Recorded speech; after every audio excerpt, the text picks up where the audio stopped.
అధికారంలోకి రాగానే 2 లక్షల ప్రభుత్వ ఉద్యోగాలకు నోటిఫికేషన్ ఇస్తామని చెప్పిన రేవంత్ రెడ్డి 60 గ్రూప్ 1 పోస్టులతో తొలి నోటిఫికేషన్ వేశారని మాజీ ఎంపీ బోయినపల్లి వినోద్ కుమార్ ఎద్దేవా చేశారు. కాంగ్రెస్ అధికారంలోకి వచ్చి 2 నెలలు పూర్తవుతున్నా ఉద్యోగాల ప్రకటన ఊసే లేకపోవడం బాధాకరమన్నారు.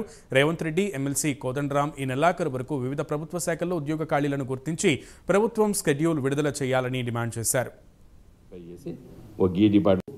అంటే రేవంత్ రెడ్డి గారు ఇప్పుడు ఈ 60 ఉద్యోగాలతో స్టార్ట్ చేశాడు.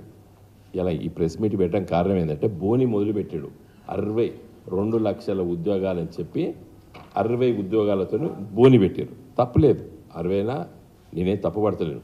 కానీ ఈ 1,99,940 మాత్రం ఒక నెల రోజుల పాటు ఐడెంటిఫై చేసి ఒక గీ డిపార్ట్మెంట్లో గిన్నె ఉన్నాయి, గీ డిపార్ట్మెంట్లో అని చెప్తే పిల్లలు చదువుకుంటారు. మీరు అన్నట్టు డిసెంబర్ 31, 2024 వరకే ఇవ్వండి. ఎందుకంటే అంత తొందరగా జరగలేదు, నింపలేము. నేను కూడా ఒక మన రాజకీయాల్లో ఉండొచ్చు, కానీ ఏది పడుతుంది మాట్లాడద్దు కదా, టైం పడుతుంది. మీరు మంచిగా నింపండి, 2 లక్షల ఉద్యోగాలు నింపండి. కానీ డిసెంబర్ 31 నింపండి. కానీ ఏ ఉద్యోగాలు ఎన్ని డిపార్ట్మెంట్లో మాత్రం ఈ ఫిబ్రవరి మాసంలో చెప్పాలి. దీని వాయిదా లేదు, ఎందుకంటే ఇది 5 నిమిషాల్లో దొరుకుతుంది లెక్క.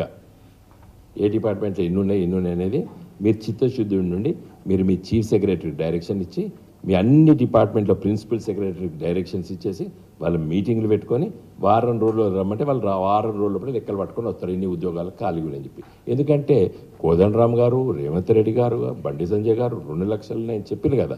కాబట్టి అవన్నీ ఐడెంటిఫై చేయండి, మంచిగా ప్రకటన చేయండి, పరీక్షలు పెట్టండి, పిల్లల్ని రిక్రూట్ చేయండి.